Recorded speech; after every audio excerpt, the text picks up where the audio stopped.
Ex-wife left her tech billionaire CEO's $800 million fortune to raise twins he never knew existed. Have you ever wondered what would happen if the person you ran away from 6 years ago suddenly reappeared in your life with 4 simple words? I know where you are. Imagine the terror of realizing that the carefully constructed life you built to protect your children is about to collapse like a house of cards. That's exactly what happened to Eliza Morgan when her tech billionaire ex-husband discovered she had been raising their twins, children he never even knew existed. You had no right to keep my children from me for 6 years. Victor's voice cut through the air like a knife, his gray eyes blazing with a fury Eliza had never seen before. I had every right to protect them, she fired back, her hands trembling beneath the cafe table. You said children were a distraction you couldn't afford. Those were your exact words. About timing, not about wanting them at all. He exploded, slamming his palm on the table, causing nearby patrons to turn and stare. What would you do if you discovered someone had kept your children secret from you for 6 years? Or what if you believed you were protecting those children from rejection? This impossible situation forces us to ask, when does protection become deception? And when does anger give way to understanding? If this moral dilemma intrigues you, hit that like button and join me for this extraordinary story of secrets, sacrifice, and the $800 million fortune that could either tear a family apart or finally make it whole. Eliza Morgan's heart pounded as she stared at the email that had just arrived in her inbox. After 6 years of careful anonymity, of building a life far from the reach of her ex-husband, the message was simple but devastating. I know where you are. We need to talk. Victor. Her hands trembled as she closed her laptop. Victor Blackwood, tech visionary and founder of Horizon Innovations, had finally found her, and by extension, the twins he never knew existed. Mommy, look what I made. A small voice interrupted her thoughts as Emma bounded into the kitchen, her brother Ethan following closely behind. At 6 years old, the twins were mirror images with the same piercing gray eyes, Victor's eyes, though they had never met their father. That's beautiful, sweetheart, Eliza managed, forcing a smile as she examined Emma's drawing of what appeared to be their small family. Just the 3 of them, as it had always been. Why don't you 2 finish your snacks? We need to leave for swimming lessons soon. As the children settled at the table, Eliza's mind raced with implications. Their carefully constructed life in this quiet coastal town was about to unravel. The modest consulting business she had built, the small house with the garden the twins loved, the normal childhood she had fought to give them. All of it threatened by Victor's discovery. 7 years earlier, Eliza had been a rising star in the tech world, brilliant, ambitious, and fearless. She had caught Victor's attention at an industry conference where she challenged his presentation with questions no one else dared to ask. Most people just nod and smile when I speak, Victor had said afterward, approaching her with 2 glasses of champagne. You're either incredibly brave or incredibly foolish. Eliza had taken the offered glass with a confident smile. I've never seen much difference between the 2. Their connection had been immediate and electric, 2 brilliant minds recognizing something rare in each other. Within weeks, Victor had recruited her to his fledgling startup, Horizon Innovations. Within months, they were working side by side, turning his vision into reality. And within a year, they were married in a private ceremony on a cliff overlooking the Pacific. We're going to change the world together, Victor had whispered on their wedding night, his gray eyes intense with purpose and passion. There's nothing we can't accomplish as a team. For the first 2 years, that promise held true. They worked in perfect synchronicity, Eliza's practical engineering genius complementing Victor's visionary ideas. Horizon Innovations grew from promising startup to industry disruptor, and their partnership, both professional and personal, seemed unbreakable. But success changed Victor in ways Eliza hadn't anticipated. As Horizon expanded, as the millions became billions, as his name began appearing on lists of the most influential people in tech, the man who had once valued her as an equal partner gradually relegated her to the role of corporate wife. "The board feels more comfortable with me taking the lead on this," he'd say, or, "Let's save your ideas for when we're home." Her suggestions in meetings were increasingly dismissed or, worse, claimed by Victor as his own moments later to enthusiastic approval. The distance between them grew, measured not in physical space but in the widening gap between the partnership they'd promised each other and the reality they now lived. Eliza found herself increasingly isolated, watching from the sidelines as the company they had built together became exclusively Victor's in the eyes of the world. Then came the morning she discovered she was pregnant. After the initial shock, they had always been careful. Pregnancy wasn't in their immediate plans. Eliza felt a surge of hope. Perhaps a child would bridge the growing distance between them, remind Victor of what truly mattered beyond the next product launch or funding round. She planned a special dinner at home, away from the constant interruptions of their public life. She prepared his favorite meal, set the table with the fine china they never used, and waited with nervous anticipation for his reaction to the news that would change their lives forever. Victor arrived home 3 hours late, distracted by his phone, barely noticing the elaborate setup. "I have something important to tell you," Eliza said, her hand instinctively moving to her still flat stomach. Victor glanced up briefly. "Can it wait? The Singapore deal is falling apart, and I need to make some calls." "No, Victor, it can't wait. I'm pregnant." The words hung in the air between them. Victor slowly set down his phone, his expression unreadable. "Pregnant," he repeated as if testing the word. "You're sure?" "Yes, I took 3 tests." Victor stood and paced the room, running a hand through his dark hair, a gesture Eliza had come to recognize as a sign of deep agitation. "This is unexpected," he finally said. "I know the timing isn't what we planned, but children don't fit into my vision right now," he interrupted, his voice suddenly cold and distant. "They're a distraction we can't afford at this critical growth stage." The words hit Eliza like a physical blow. Not our vision, but my vision. Not we're not ready, but they don't fit. In that moment, the last threads of their partnership seemed to snap. "A distraction?" she echoed, her voice barely above a whisper. "Is that how you see our child? As a distraction from your precious company?" Victor's expression softened slightly, perhaps recognizing the harshness of his words. "Eliza, be reasonable. We're on the verge of the biggest expansion in the company's history. The next 6 months will determine Horizon's future. We can revisit this conversation when the timing is better." "Revisit the conversation? I'm already pregnant, Victor. This isn't a product launch we can reschedule." "Then we should consider our options," he said carefully. The implication was clear, and it shattered something fundamental in Eliza's understanding of the man she had married.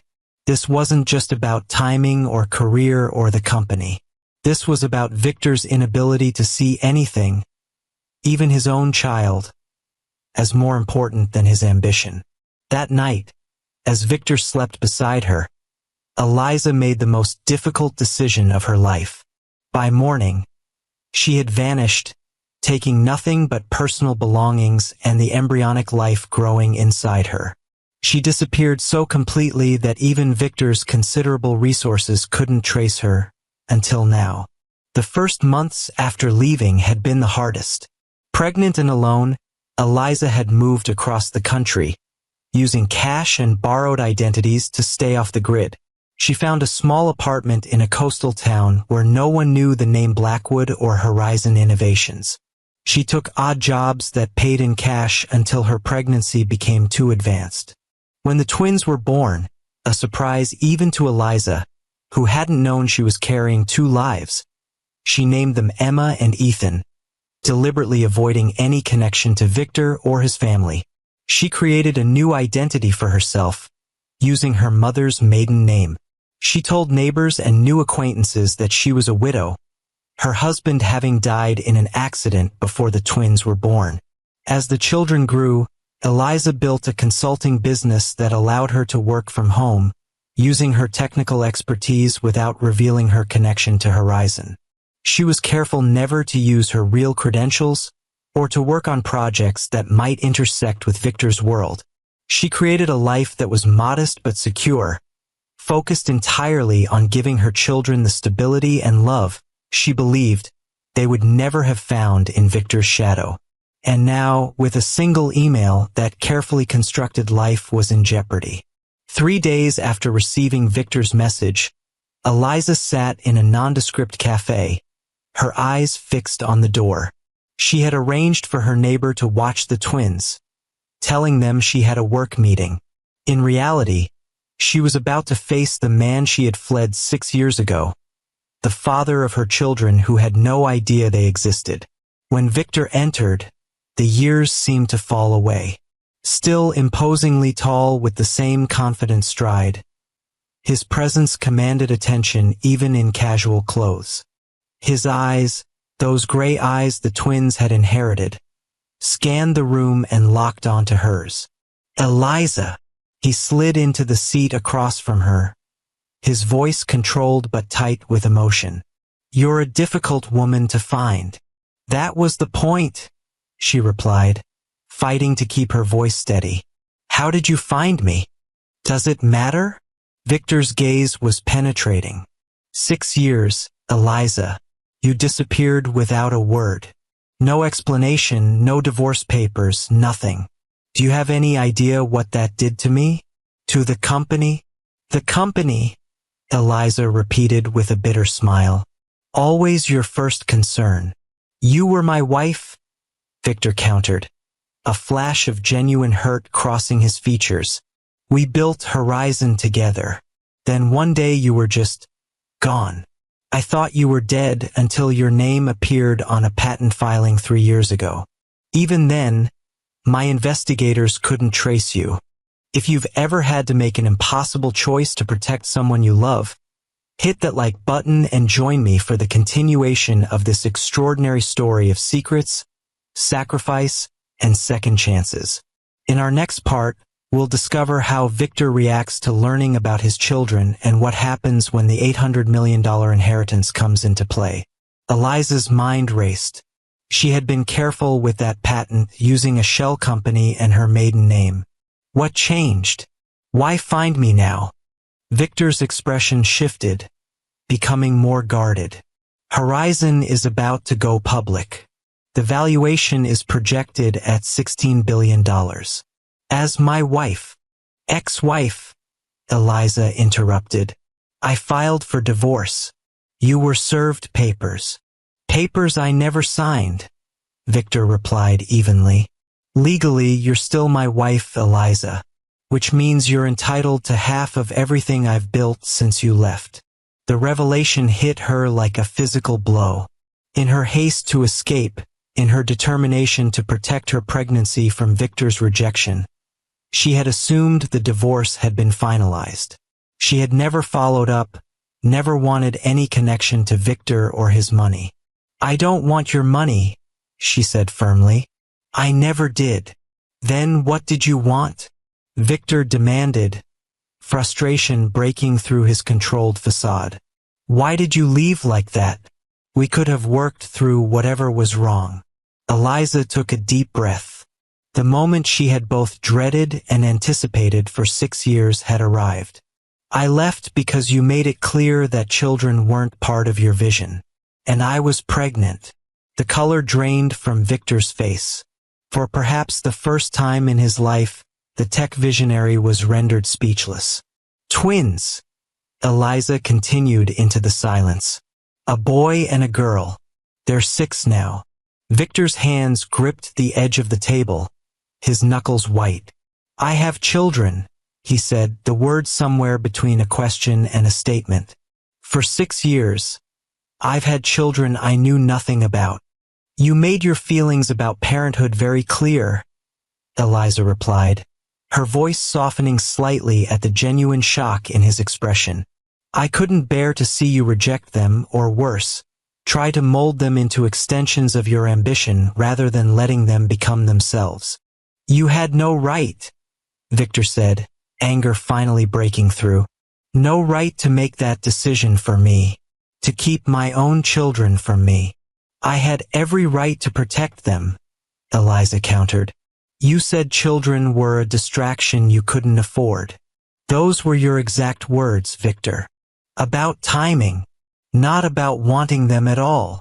Victor ran a hand through his hair, a gesture of frustration she remembered well. We were in the middle of the most critical expansion in the company's history. I meant we should wait, not that I never wanted children. The possibility that she had misunderstood, that she had made the most consequential decision of their lives based on a misinterpretation, hit Eliza with stunning force. Had she been wrong? Had she robbed her children of their father and Victor of his children based on her own fears rather than his actual intentions? Their names, Victor said suddenly, his voice rough with emotion. Tell me their names. Emma and Ethan, Eliza replied softly. Emma is older by 8 minutes. She's artistic, imaginative, always creating something. Ethan is more analytical, always asking how things work. They're both incredibly bright. Like their parents, Victor said, a ghost of pride flickering across his features before hardness returned. I want to meet them. It's not that simple, Eliza protested. They don't know about you. They think their father died before they were born. Introducing you now would upend their entire world. Their world is built on a lie, Victor said flatly. A lie you created. The accusation stung because it contained truth. Eliza had constructed a narrative that protected the twins from rejection but also denied them knowledge of their living father.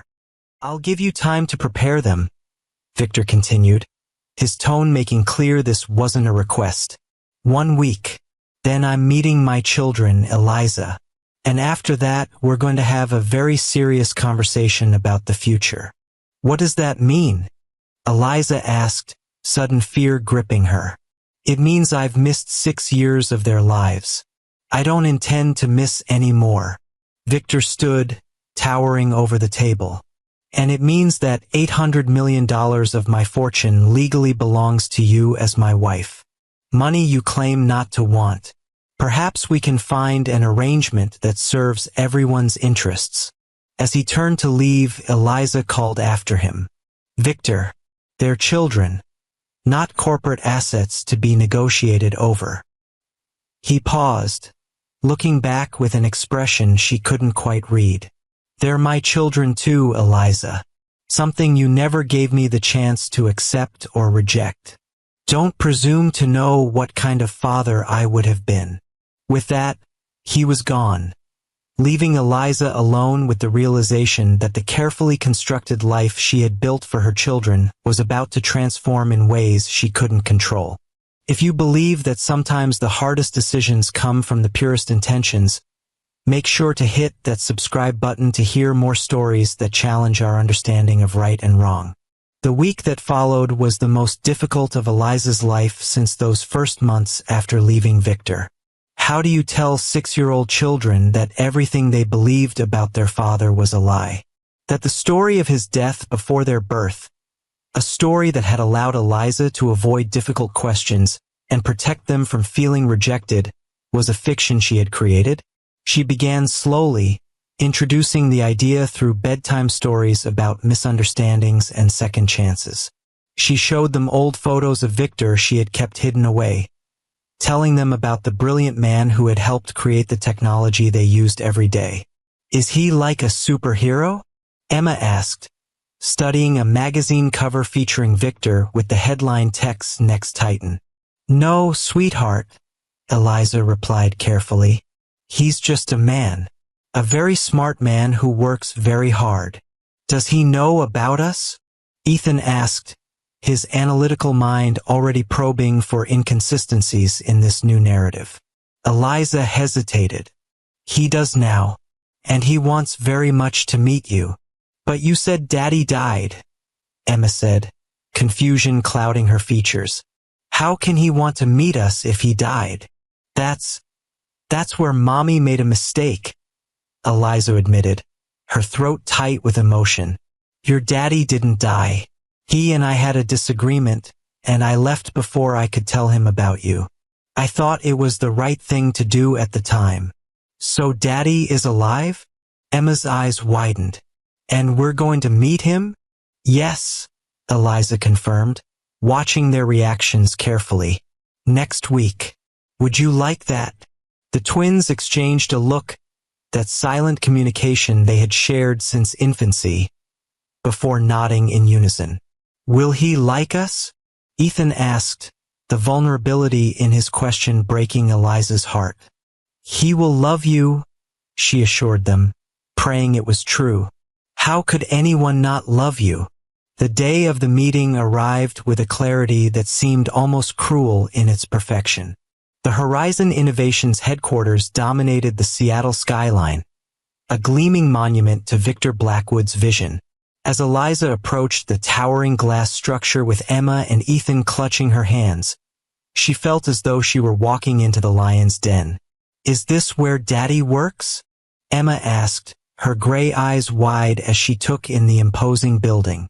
Yes, sweetheart, Eliza replied, the lie she had maintained for 6 years now unraveling with each step. She had spent the past week gradually introducing the twins to the concept that their father was actually alive, framing it as a misunderstanding rather than a deliberate deception. They were too young to fully grasp the complexities, but their excitement at meeting their father was both heartwarming and terrifying. The private elevator whisked them to the top floor, where Victor's executive assistant waited to escort them to his office. The woman's curious gaze lingered on the twins, their resemblance to her boss unmistakable. He's waiting for you, she said simply, opening the door to a vast corner office with panoramic views of the city. Victor stood as they entered, his imposing figure softening slightly at the sight of the children. For a moment, no one spoke. The twins stared up at the stranger who was their father, while Victor seemed to drink in every detail of their faces. Emma, Ethan, Eliza said gently, this is your father. Emma, always the bolder of the two, stepped forward first. You're very tall, she observed seriously.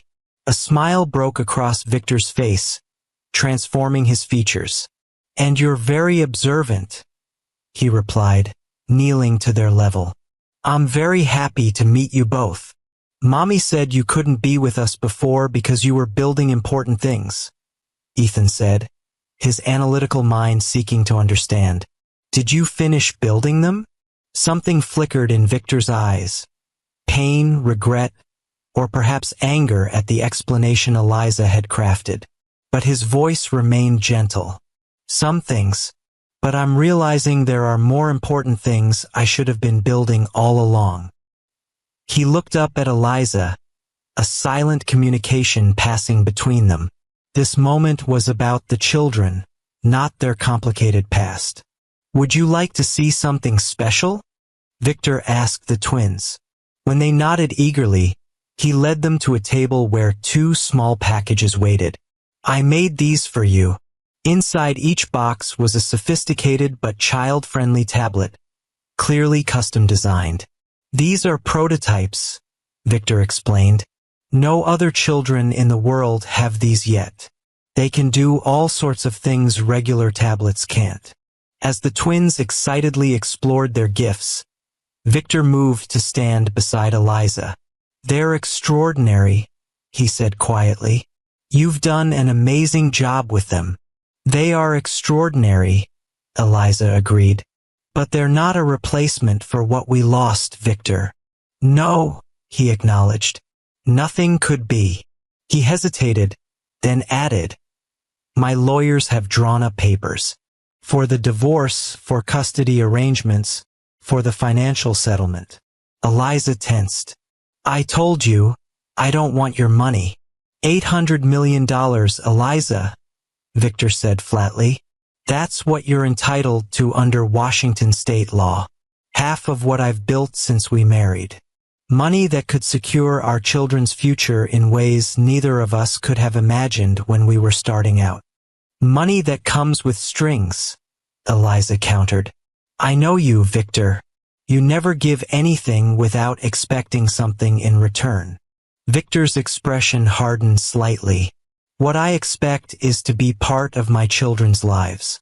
What I expect is for you to stop punishing me for something I never actually did. Reject them. The truth of his words hit home. For 6 years, she had been fighting a ghost. The rejection she had anticipated, but that had never actually occurred. The money is theirs by right, Victor continued. Put in trusts they can access when they're older. What I'm offering is a compromise. I won't fight for full custody, which I could do given that you deliberately concealed them from me. In exchange, I want meaningful time with them. Holidays, weekends, summers. I want to know my children, Eliza. As they spoke, Emma had wandered to the floor-to-ceiling windows, pressing her small hand against the glass as she gazed at the city below. Daddy, can you see our house from here? She called. The word daddy seemed to strike Victor physically. He moved to join her at the window, kneeling beside her. No, sweetheart. Your house is too far away to see from here. Is that why you never visited us before? She asked innocently. Because you couldn't see where we lived? Victor's eyes met Eliza's over their daughter's head. A world of complicated emotions passing between them. Something like that, he said softly. But now that I've found you, distance won't keep us apart anymore. Watching them together, Victor with Emma at the window, Ethan absorbed in the tablet his father had created specifically for him. Eliza felt the walls she had built around their little family beginning to crumble. For 6 years, she had been both mother and father, protector and provider. She had fled with nothing, rebuilt her life from scratch, all to shield her children from a rejection she had convinced herself was inevitable. But looking at Victor now, seeing the wonder in his eyes as he interacted with the children he had just discovered, she was forced to confront an uncomfortable possibility. Perhaps she had been wrong. Perhaps in her determination to protect her children, she had denied them something precious. A father who, despite his flaws, might have embraced them completely. We should go, she said finally. This is a lot for them to process in one day. Victor nodded, though reluctance was clear in his expression. I'd like to see them again tomorrow, perhaps somewhere more casual. The park near your house, maybe. The fact that he knew where they lived was not lost on Eliza, a reminder of the resources at his disposal and how completely her carefully constructed anonymity had been breached. All right, she agreed. But Victor, this has to be about them. Not about us, not about Horizon, not about money or the past. Just about Emma and Ethan. They're all that matters now, he replied. And for the first time in years, Eliza believed him completely. Later that evening, as Eliza tucked the twins into bed, their excitement still palpable after meeting their father, she found herself facing questions she had hoped to avoid for years to come. Why did you tell us Daddy was gone forever if he wasn't? Ethan asked, his logical mind troubled by the inconsistency. Eliza sat on the edge of his bed, choosing her words carefully. Sometimes grown-ups make mistakes because they're trying to protect the people they love. I thought I was protecting you. From what? Emma called from her bed across the room. Daddy seems nice. He made us special tablets. It's complicated, sweetheart, Eliza sighed. Your father and I had problems that had nothing to do with you. I made a choice that I thought was best at the time. Are we going to live with Daddy now? Ethan asked, cutting to the heart of Eliza's fears. No, she assured them quickly. This is our home. But your father wants to spend time with you, to get to know you. And that's a good thing. As she kissed them goodnight and turned out the lights, Eliza was struck by how quickly her carefully constructed world had shifted. For 6 years, she had been the center of the twins' universe, their sole parent and protector. Now Victor had entered that universe, bringing with him not just his presence but his wealth, his power, and his own vision of what their family could be. In her small home office, Eliza opened the envelope Victor had given her before they left. Inside were the legal documents he had mentioned, divorce papers that acknowledged their continued marriage all these years, a proposed custody arrangement that was more generous than she had expected, and financial documents outlining trusts for the twins totaling $800 million. At the bottom of the stack was a handwritten note. This isn't about punishing you or buying my way into their lives. It's about giving them every advantage we never had. They deserve both of us, Eliza. Not just the parts of our story you chose to tell. Tears filled her eyes as the full weight of her actions 6 years ago came into focus.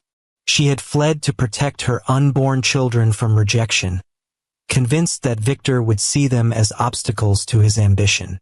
Instead, she had become the obstacle, standing between them and a father who, despite his flaws, might have embraced fatherhood as completely as he had embraced every other challenge in his life. Has someone's misunderstanding of your intentions ever led to life-changing consequences? Share your thoughts in the comments below.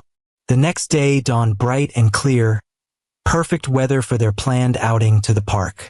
Eliza had barely slept, her mind racing with implications of Victor's re-entry into their lives. The twins, however, were bursting with excitement, dressed and ready an hour early. Do you think Daddy will push us on the swings? Emma asked, bouncing on her toes as Eliza brushed her hair. I'm sure he will if you ask him, Eliza replied, trying to match her daughter's enthusiasm despite her own anxiety. Will he come to my science fair next week? Ethan wondered, already planning how to integrate his newfound father into every aspect of his life. Let's take things one step at a time, Eliza cautioned, not wanting the twins to be disappointed if Victor's interest proved fleeting. But when they arrived at the park, Victor was already waiting, casually dressed in jeans and a sweater that made him look more like a regular dad than a tech billionaire. He had brought a kite for each of the twins, not store-bought toys but custom creations that he had apparently designed himself. The aerodynamics are optimized for even the lightest breeze, he explained to an enthralled Ethan, while Emma was already running across the grass, her kite soaring behind her. Eliza watched from a bench as Victor spent the next hour fully engaged with the twins, pushing them on swings, helping them navigate the monkey bars, listening with genuine interest to their stories and questions. There was no sign of the distracted businessman who had once dismissed the idea of children as a distraction. Instead, she saw a man discovering a part of himself he perhaps hadn't known existed.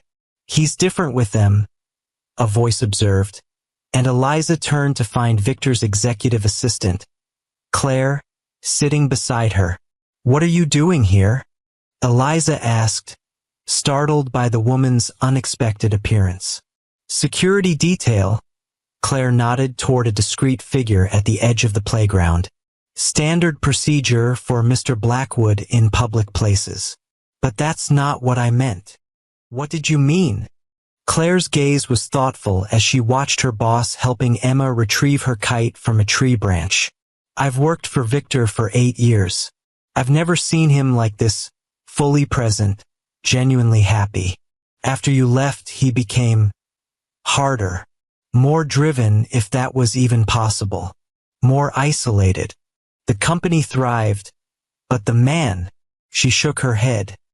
Let's just say there's been a hole in his life that no amount of success could fill. Are you suggesting I should feel guilty? Eliza asked, a defensive edge to her voice. Not at all. I'm suggesting that perhaps neither of you understood what the other truly needed or wanted 6 years ago. And maybe now you have a chance to get it right, not for yourselves, but for them. She nodded toward the twins, who were now showing Victor their special handshake. As Claire discreetly withdrew, her words lingered in Eliza's mind. Had she and Victor both been too young, too ambitious, too caught in their own perspectives to truly understand each other? Had she projected her own fears onto his words, hearing rejection where there might have been only temporary hesitation? The day at the park stretched into lunch at a nearby cafe, where Victor listened with rapt attention as the twins described their school, their friends, their hobbies. He asked thoughtful questions, remembered details, and seemed genuinely interested in every aspect of their lives. "Ethan says you're a scientist like in my books," Emma said between bites of her sandwich. "Do you make potions and explosions?" Victor laughed a real laugh, something Eliza had rarely heard in their final months together. "Not exactly. I make computers and software, the things that make your tablets work." "Could I make those things too?" Ethan asked, his eyes serious behind his small glasses. "Absolutely," Victor assured him. "In fact, I'd be happy to show you how some of it works. If that's okay with your mother," he added, glancing at Eliza. She nodded, unable to deny the genuine connection forming between father and children. That would be fine. As the weeks passed, Victor became a regular presence in the twins' lives. He attended Ethan's science fair, beaming with pride when his son's project on renewable energy won first place. He sat in the audience at Emma's dance recital, recording every moment on his phone like any other proud parent. He adjusted his schedule, something the old Victor would never have done, to be present for important moments in their lives. For Eliza, watching this transformation was both heartwarming and painful. The Victor she saw with their children was the man she had fallen in love with years ago. Passionate, engaged, fully present. But his re-entry into their lives also forced her to confront the consequences of her decision to leave. One evening, after the twins were asleep, Victor lingered at her small kitchen table, the custody and financial documents still unsigned between them. "They're thriving, Eliza," he said quietly. "You've done an amazing job raising them." "Thank you," she replied, the compliment both welcome and bittersweet. "They make it easy. They're extraordinary children." "They are." Victor hesitated, then added, "But I can't help wondering who they might have been, who we might have been, if you had stayed, if you had given me the chance to be their father from the beginning." The question hung in the air between them, heavy with 6 years of lost possibilities. "I thought I was protecting them," Eliza said finally. "I heard your words about children being a distraction, and I couldn't bear the thought of them feeling unwanted or secondary to your ambition." "And now?" Victor asked, his gray eyes, so like the twins, searching hers. "Now I see that I might have been wrong," she admitted. "I see how you are with them, how naturally you've stepped into being their father. And I wonder if I robbed all 3 of you of something precious." Victor was quiet for a long moment. "We can't change the past," he said finally, "but we can decide what happens now." He pushed the documents toward her.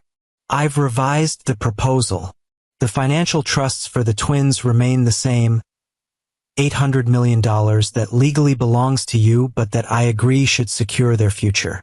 But I've changed the custody arrangement." Eliza tensed. "Changed how?" "I'm not asking for joint custody anymore," Victor said, surprising her.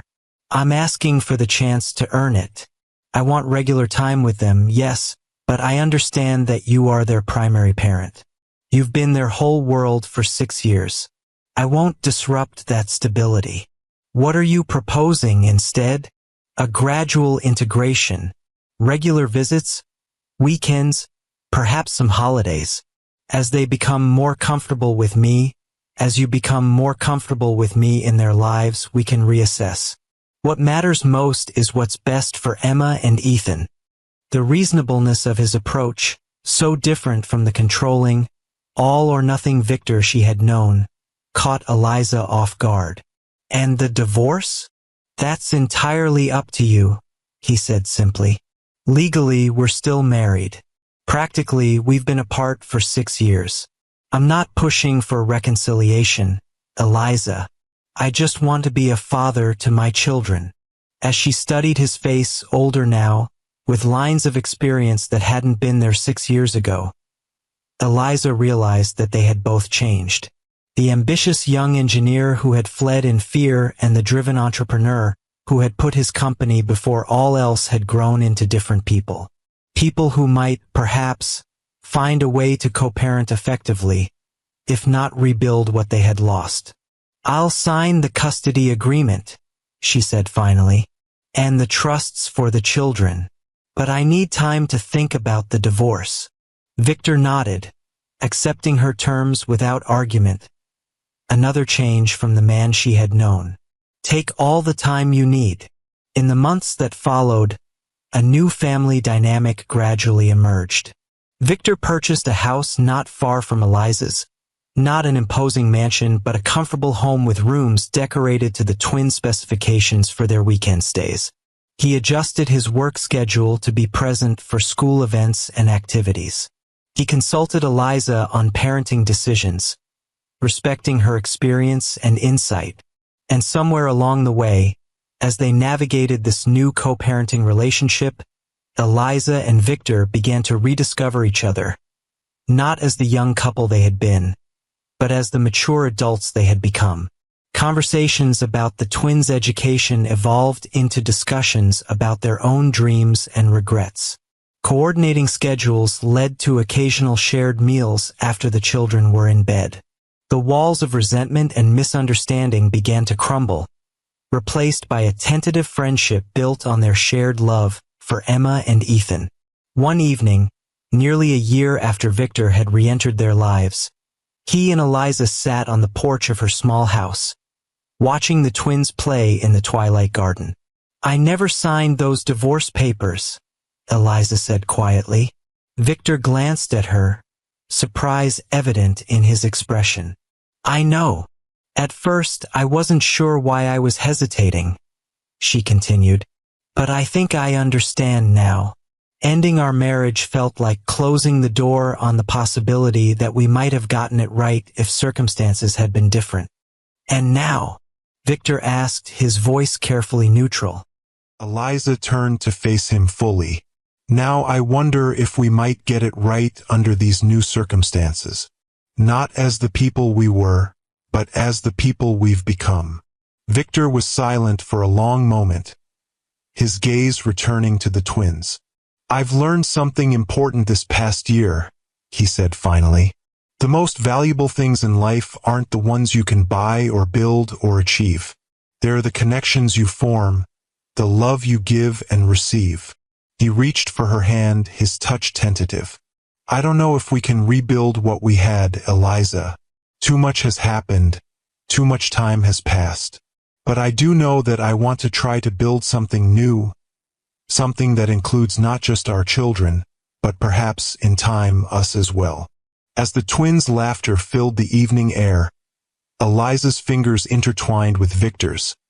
A small gesture of possibility, of forgiveness, of hope. The $800 million fortune that had initially seemed like a bargaining chip, a way for Victor to buy his way into his children's lives, had transformed into something else entirely. A symbol of the legacy they would leave their children, not just financial security, but the example of two people who had found their way back to understanding, if not to the love they had once shared. The greatest inheritance, after all, wasn't the fortune that would secure the twins' future. It was the chance to grow up knowing both halves of their story, both sides of their heritage. The mother who had protected them fiercely and the father who, when finally given the chance, had opened his heart to the children he never knew existed. And perhaps, most importantly, It was witnessing two people who had been broken by misunderstanding find their way to forgiveness and a new beginning. If this story of redemption and forgiveness touched your heart, please like, share, and subscribe to Timeless Love Tales with Mr. Harrison for more stories that remind us what truly matters in life. Remember, sometimes the greatest wealth isn't measured in dollars but in the courage to admit when we're wrong and the strength to begin again.